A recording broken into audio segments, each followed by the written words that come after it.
Good morning. As it is Sunday, I am in my dressing gown.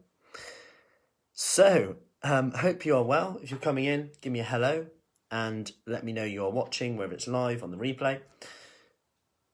Something I want to talk about is me time, okay? You may get a lot of it, you may get none of it. Good morning, Jill. Hope you are well. Morning, Debbie. How are you? Hope you are good. So, me time. Now, me time for a lot of people is something that, we often say, I just don't get enough time for me. And especially in lockdown, I would say, as amazing as it has been amazing to spend more time with family, close ones. Morning, Tanya. It has been amazing. Oh, we've gone the wrong way. It has been amazing. But at the same time, everyone kind of likes having me time, and I guess for some people, having that me time has been difficult to get. Like the other night. So Friday evening, we had our live tapas night, where Bea, one of the ladies, which was amazing, by the way, we did a tapas evening. So we all got on Zoom and we cooked tapas, went down really well. It meant the kids stayed up a little bit later. They went into hyper mode a little bit, but after that, they were in bed, story time done, and I was like, right, time for a bath, Epsom salts in, relaxing time, and I was quite chilled out, okay, and I'm laying there in the bath, relaxed, just, my mind's just wandering around, I had a podcast on, chilled out time, then all of a sudden, I was frightened by my 3-year-old daughter who accidentally, she meant to just splash me, ran out her bedroom, came into the bath, but actually fell into the bath in her pajamas. And I was like, wow, that's me time gone. Fell into the bath, then she's running in and out. She was initially very shocked, as you can imagine, as she accidentally went in head first and then came out. Then all of a sudden she's running in and out, and I thought, you know what, she's having fun now.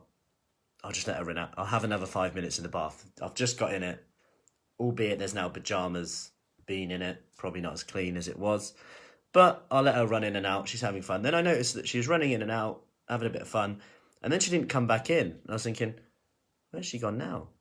So I thought, right, I have one more minute of me time. Then I get out of the bath. I go into the bedroom, her bedroom, and she's flat out asleep in like an instance, but soaking wet in her bed, like absolutely drenched. But she's gone to sleep. And it's gone from my me time evening to disrupted bath to now changing the bedding, the clothes. Now she's all good. But my point in this is me time is spoken about a lot in terms of how we can have that downtime, how we can take time for you. And this has been taken away quite a lot for a lot of people in the last, few months. And as amazing, like I said, as it's been to spend more time with family, do those things. And I think we learn a lot from that. And I would say that there's a lot of things that will stay from this time. But at the same time, my point one in here is you've probably been through a time in your life that you've never been through before.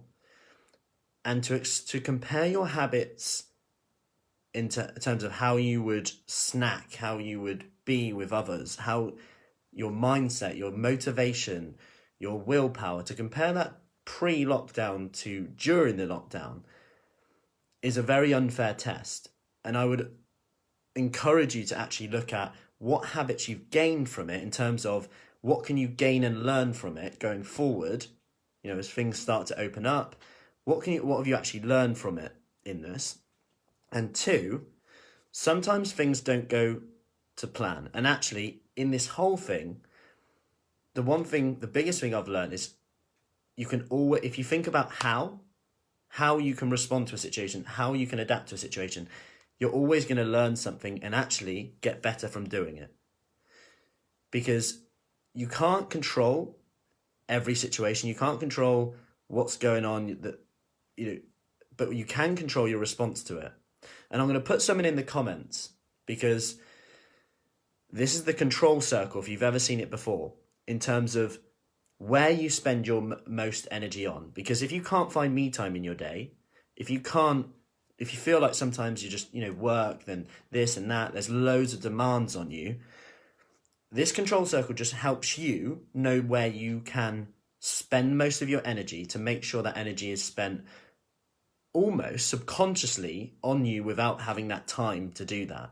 So, for example, if you can spend most of your energy on the things you can control, such as how you respond to situations, the thoughts you believe. And I'm going to bring this up because a lot of people will start off, and obviously, if you don't know, our free 5-day Kickstart starts tomorrow. Your last chance to get in is tonight. The group's open now, so I'll put the link in the description if you want to come in. And we've done a few introductions. Some of the ladies have introduced themselves. And there's always a common theme in terms of I have no willpower. I am lazy, maybe some people say.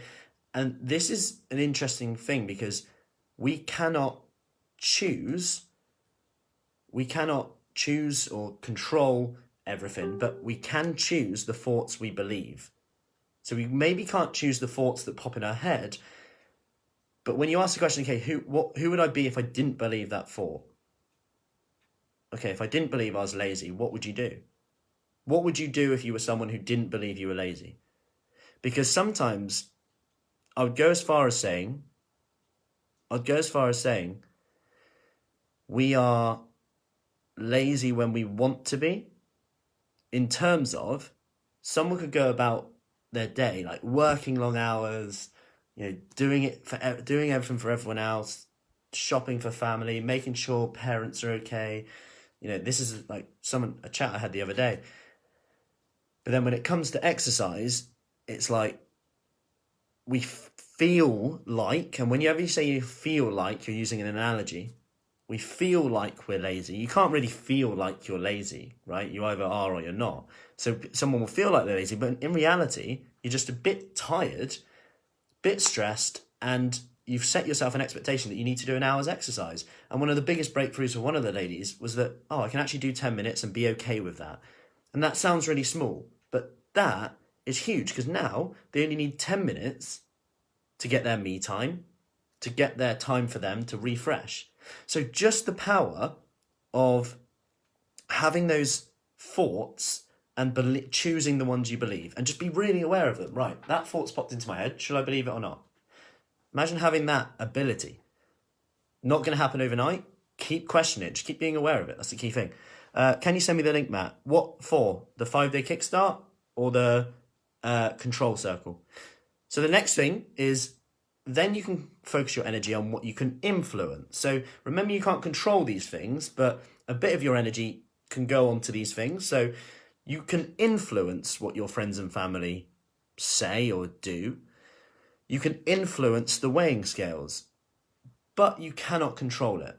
The weighing scales can fluctuate, especially for women, 4 pounds a day. So if you're weighing yourself once a week on a Wednesday evening, for example, and you feel like you've had a great week, but then the scales have gone up 3 pounds, just know that there could be many, many factors on there. And that's why if you are someone who loves weighing yourself, and it's not for everyone, and I wouldn't say you need to, then you kind of want to do it every day and divide it by 7 to get an average over the week. So you add them all up over the week, divide it by 7 to allow for your fluctuations. And then you might become, okay, actually, this kind of means not so much anymore. When I eat late at night, it's not fat I'm putting on. It's just that when I eat late at night and get up at the same time, there's a shortened gap for my food to digest. Now, when I step on the scales, I've now got more food in my gut, so I weigh more. I've drank more water today. I've just put on some weight. If you drink a glass of water, you can put on 0.5 pound. So you can influence this over time by your habits, the things you can control. Whether you exercise today, whether you choose to believe that 10 minutes is enough, or 10 minutes isn't enough, so you decide to do nothing, and maybe we snack instead. Whether we choose to believe that we have no willpower, that we're lazy. Then you've got things that you cannot influence or control. So you can't influence or control. So you cannot influence or control the weather, the politics, news. But if you look on your Facebook feed, I guarantee most people will be talking about the weather, traffic, news. And if you consider these things, how much energy is expended on them, and yet we cannot actually influence or control them. We can influence politics, you could say, but the actual news itself, that's fact, that's gone. Yet we spend so much energy on them rather than the things we can influence and the things we can control. And actually, it's exhausting arguing with reality. When you argue with reality, you're always going to lose. And that's where that self-awareness comes back into, okay, where am I right now in this lockdown style environment? It's just opening back up. Where am I right now with my snacking habits, my eating habits? Am I just keeping comparing myself to where I was pre-lockdown and then being annoyed? Or can I do a little kind of pause right now and just see where I'm at right now with my food, my fitness, my self-care, and then let's see where we can work on from there and get 1% better each day. And that's what we're going to be doing this week in the Kickstart. I'll put the link in the description if you want to join us. I'll also put the control circle so you can see what I'm on about and put kind of this video into some kind of visual in the comments. Hope that helps. Morning, Stella. Any questions, do let me know. And yeah, it is your last chance tonight if you want to come on to the 5-day Kickstart. If you need, as a lot of people say to me, a lot of ladies will say, I just need to kick up the bum. Then click the link in the description and you can just join us in there. I'll be going live at 7:30 p.m. tonight to introduce it, to go through how it's all going to work. Have a great Sunday. Hopefully, speaking of what we can't control, the weather gets better. Although a heat wave is on its way. But either way, I'm going to focus on controlling what I can. Thank you, Jill. Glad you found that interesting. Right. Have a lovely day. Happy Sunday. Happy Father's Day. Nearly forgot. It's because I didn't have to, do much till later. And everything was done online, so it was done in advance. But I have got everything, so don't worry, I haven't forgotten it. It's just all already done in the kitchen. So, for my dad, that is. And then, obviously, I'm expecting big things when the family come up. I'll let you know on that later. So, any questions, let me know. Take care and speak soon.